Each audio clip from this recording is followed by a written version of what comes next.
Hi Sagittarius! Kamusta? Welcome back to Pinay Angel Tarot. This is your August Kapalaran para sa mga Sagittarius general love reading, kaya maaaring mag-resonate o hindi.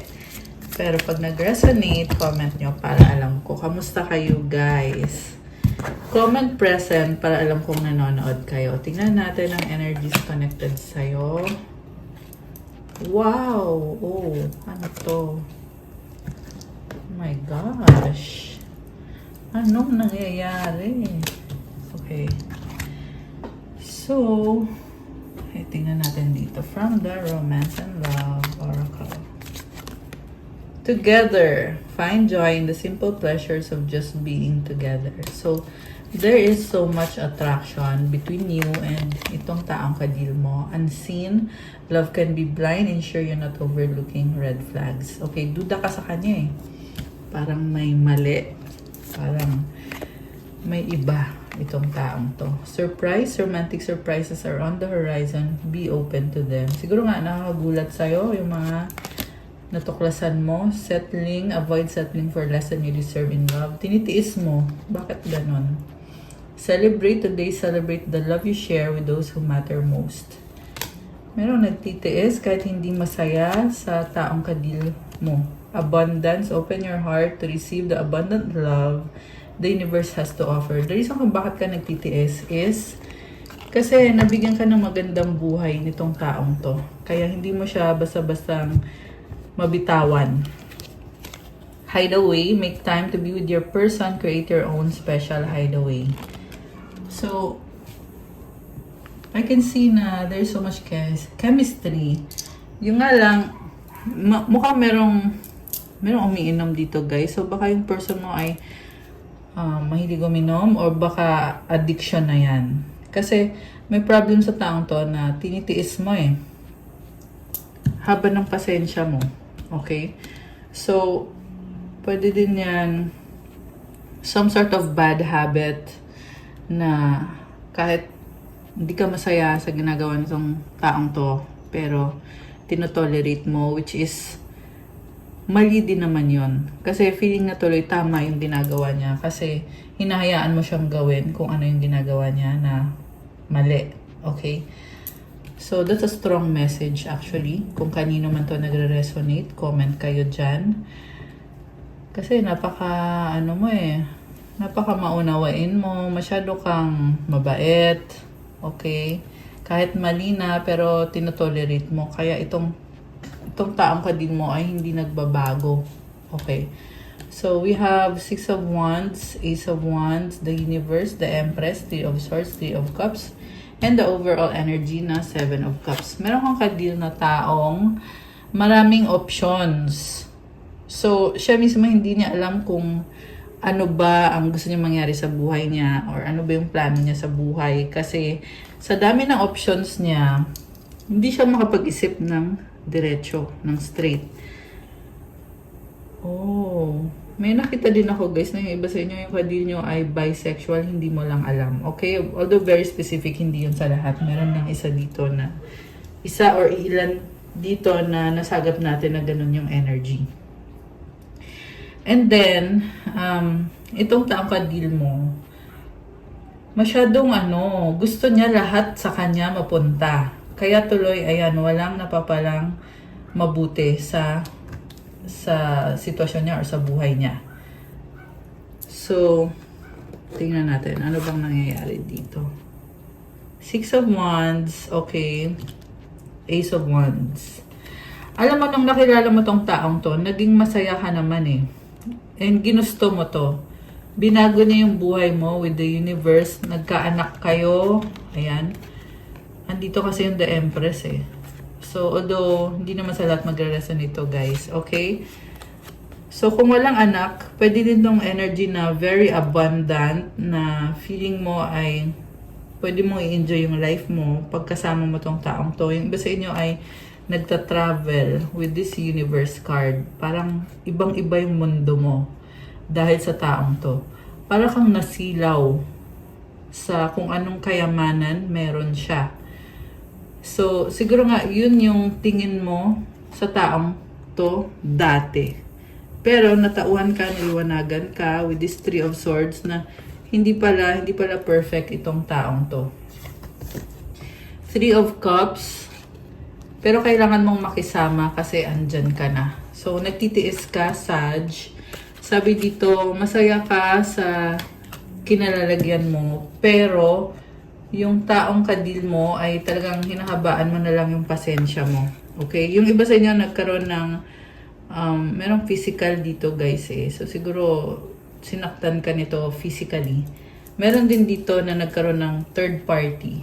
Ayan. Although, hindi naman sa lahat pwedeng hindi ka naman sinaktan, pero nagkaroon ng third party. Okay. So, ano bang mangyayari dito sa connection na ito? With Sag. Eight of Swords. Naka-stop ka na, naka-trap ka na, nag-iisip ka tama ba yung mga naging desisyon mo sa buhay kasi hindi ka masaya ngayon.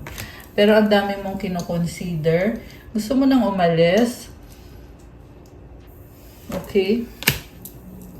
Pero problema sa pera, Four of Pentacles. Parang mag-isa ka eh. Alam mo yung feeling na may kasama ka nga, pero mag-isa ka lang kasi hindi ka naman sinusuportahan. 616 angel numbers on the screen. So, I'm hearing nagpe-pray ka eh. Nagpe-pray ka. Kaso lang yung sitwasyon mismo, hirap ka. Okay? Ten of Pentacles, Two of Pentacles, Five of Pentacles, the Magician, and the Ace of Cups. So, yung pera, talagang nakikita ko dito, nagsastruggle ka na pagkasyahin. And, kaya mo naman. Sabi dito sa dulo, kinakaya mo namang i-manage lahat. Mukhang busy-busy ka nga eh. Yung iba sa inyo guys, nagsasabay-sabay, double job. Ayan o, Two of Pentacles. And sinasabi dito, gusto mo yung ginagawa mo. So siguro kahit ramdam mo na nagsastruggle ka and all, pero masaya ka naman sa ginagawa mo. Marami ding blessings. Mukhang marami ding mga tao sa paligid mo na nagbibigay din ng happiness. And may nakita kong bahay, merong family. At ito yung nagbibigay saya sa'yo, yung family. Ayan. Okay. Ano naman ang feelings itong taong to? Naka-deal mo. Ano naman ang ambag? Natawa ako bigla. Yung kasi narinig ko, ano bang ambag nitong taong to kay Sag? Nakakaloka siya. Knight of Cups, Four of Swords, Ten of Wands, King of Swords. Manipulative siya, no? So, this is someone needy. Napaka-needy niya. Pero at the same time, mukhang may depression yung taong kadil mo. Na in denial siya na may ganyan siyang sakit. Ayan. Or kakulangan. So, this is someone na manipulative, controlling, kasi insecure. Okay? So, baka may kadil kang fire sign, Aries, Sagittarius, malakas ang air sign, Gemini, Libra, Aquarius, water sign, Cancer, Pisces, Scorpio. Maaring yung mga signs na yun ay nasa chart ng person mo. Knight of Wands sa bottom of the deck. So, immature siya. Nakakaloka. Nine of Pentacles. Okay. May nakita akong pag-travel. Connected sa trabaho. Okay. So, may problem siya eh. May sakit ba siya or may depression siya? May pangangailangan siya. Okay. Anong susunod? What's coming towards you and this person? Medyo malungkot siya. The Moon, Ace of Pentacles, the Sun. Okay, balance lang daw. And sa nakita ko, magkakaroon siya ng bagong simula. Okay, so kung nanggaling siya sa depression, sa lungkot, there are better, sorry, nabulol na naman tayo. There are better days coming, pero hindi madali, syempre. May struggle lalo na sa finances. So, Eight of Cups. Bakit may pagtalikod tong taong to? King of Cups. Parang nanlamig siya, no? Okay. Immature, pero ang nakita ko ngayon dito, mahal ka niya eh. Mahal ka niya. Yun nga lang, may ugali lang siya talaga na hindi mo maintindihan. Hindi mo matansya. Natatawa ako. Okay, so we have 6 of Pentacles. Trying naman siya na supportahan ka. Pero nag-aaway kayo. 5 of Wands, the Tower.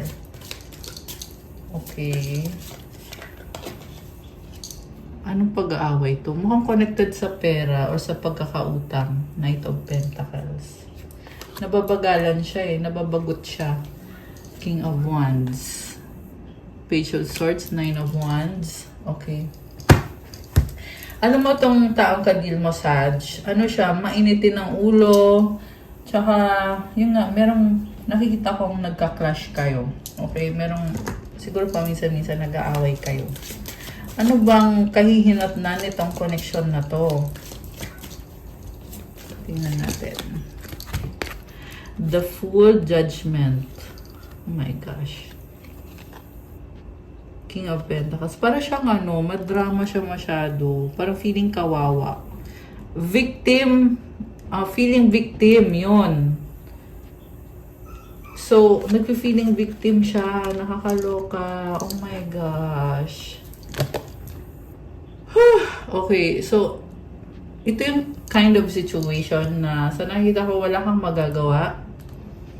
Pag may kadikang taong yan, alam mo kung anong dapat ginagawa. You should be prayed up. Kasi it's an attack eh. Yung mga nangyayari sa'yo na feeling mo or feeling niya malas. Kasi, hindi naman nagpe-pray. Diba? Kaya nga tayo nagkakaroon ng mga readings na kagaya nito para magkaroon ng gabay. Ano bang gagawin? To spiritually help you para itama yung karma, para itama yung isang sitwasyon. The Hermit and the Lovers. Ayan oh, meron nag-iisip dito. Ano bang gagawin? Ayan. Hopefully siya yung nag-iisip. Kasi Fico, ikaw naman to eh. Okay. They're telling me, your angels are telling me na ito yung person mo na nag-iisip. Ano bang gagawin ko? Pero, ang kasagutan ay nasa sa kanya mismo. Kasi kung iisipin mo at wala ka din namang gagawin, edi problema mo na yun. 1, 2, 3, 4 on the screen. Pero guys, yeah, I'm really hoping na sana maayos ito. 2 of Cups, 5 of Swords. Medyo ma-pride din tong taong to eh. Yun yung problem. Kasi pinapairal yung pride instead na mag-heal, instead of being optimistic. So, be more optimistic. Okay, yan yung advice ko para sa inyo. Hindi lang yan sa partner mo, but sa inyong dalawa. Okay. So, kung sino to, comment kayo dyan. Hindi naman sa lahat magre-resonate kasi general reading to. So, we have 1, 2, 3 vision. Your path will not look identical to anyone else. That is what makes you unique. Remember that as you stay the path that feels connected, the path will continue to lead you to alignment. Let your vision be as different as you are. So, huwag mo ikumpara yung sarili mo sa ibang tao kasi kakaiba ka, Sag, iba ka. Iba yung landas mo. Basta malaga magpatuloy ka kasi you are getting better habang patuloy ka sa landas mo. And affirmation, my path is mine and mine alone. When I follow my path, alignment comes naturally. So, i-follow mo yung path mo. Okay? Be strong, be patient. Ayan. One more. 10-10 growth. Spiritual awareness is opening you to all that you are ready to see. Your destiny is being fulfilled. Keep your intentions pure with your eyes looking ahead. And you will continue to increase the growth that is here. So, ito na nga yung sinasabi ko eh. Meron kang spirituality. Malakas yung intuition mo at meron talagang tumutulong sa'yo on the spiritual level. Pero, kailangan i-purify mo yung sarili mo. Ibig sabihin, do not commit sins. Alam mo kung bakit? Kailangan maging tuwid yung landas mo para makuha mo yung minamanifest mo. Yun yung solusyon. Yun ang sinasabi sa'yo dito, Sag. Kasi nagkakaroon ka ng growth, pero kailangan maging steadfast. Yun ang narinig ko. Kailangan mag-stay ka dun sa path mo. Okay, para makuha mo lahat ng blessings na nararapat naman talaga para sa'yo. Affirmation, the more I invest awareness in my growth, the closer I continuously become to the outcomes I am seeking. Yan din mismo yung mga sinabi ko. Okay, meron pa ba? Ito, gustong lumabas ng isang to eh. 444 protection. This is your time to take confidence in all that you pursue. The divine universe is working through you and protecting you. Time has come to allow all the doors of opportunity to welcome you with open arms. Affirmation, I feel the loving care of the divine protecting me. I allow myself to pursue growth and opportunity. So, magpatuloy ka lang daw at maging confident ka daw sa ginagawa mo. Kasi andyan naman si God sa'yo, pinoprotektahan ka. Lahat ng opportunity daw, sige, i-welcome mo daw yan. Kasi nakakabuti yan para sa'yo. Comment, claim protection, and comment 444. Okay, gusto kong tingnan ngayon, anong mensahe ang gustong iparating sa'yo nitong taong kadil mo? Na mukhang merong pinagdadaanan ngayon, pero nagtatry naman ding lumaban. Let's fix things. Ayan, gusto niyang ayusin. Nahirapan nang itong magsabi sa'yo. I have hope in us. Pero nag-reverse, diba? So, kailangan maging optimistic. Okay? I hope you're okay. So, nag-aalala naman pala sa'yo tong taong to eh. Let's forget the past. I need you to make the first move. Ayun lang. Parang may nakita kong tamad yung taong kadil mo. I need you to be away from me. Meron dito guys, na alcoholic yung taong kadil mo. You are irreplaceable. Codependent siya. I'll do everything I can.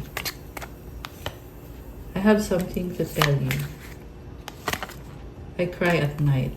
Iyakin. I reread our old conversation. Ayan. I hate you pero nag-reverse.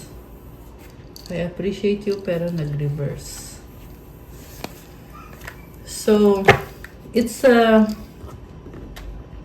situation na dalawa kayo ang pwedeng umayos niyan. Okay? Kailangan niyo supportan ng isa't isa. Lalo na kung kasal kayo, lalo na kung may mga anak kayo. Anong advice para kay Sag? Okay, advice at mensahe from the universe. So, creative blocks, if you are an artist of any kind, you can offer all work to the divine, making it God's alone. I offer this for the highest good to benefit the planet. Release me from any blocks and restrictions. May this serve all who need. Ayan, meron kang blockages ngayon. So, ayan guys, may mga bagay kang kailangan ayusin. Okay, you can book a private reading with me. So, I can discuss to you one-on-one kung ano yung mga nakikita ko na mga kailangan pagbabago na mangyari sa sitwasyon mo. And, yeah, mga advices, tulong para sa'yo kung kanino man to nagre-resonate. Kasi pag naalis mo yung mga blocks na yan, aarangkada ka, te, girl or boy. Girl ka man or boy, walang gender dito. Pero ang nakita ko is, malakas yung potential mo eh. Kaso lang may mga kailangan kang alisin, kailangan kang tanggalin, may kailangan kang ayusin. Ayan. So, be patient on yourself but also do something. Okay? When I'm in alignment with the love of the universe, peace cannot be disrupted. So, this is the message of the universe for you na talagang namang nakikita ko dito na pinoprotect ka.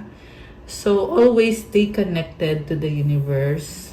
And mukhang in-enjoy mo yung life mo. Kasi magaan yung nafe-feel kong energy dito.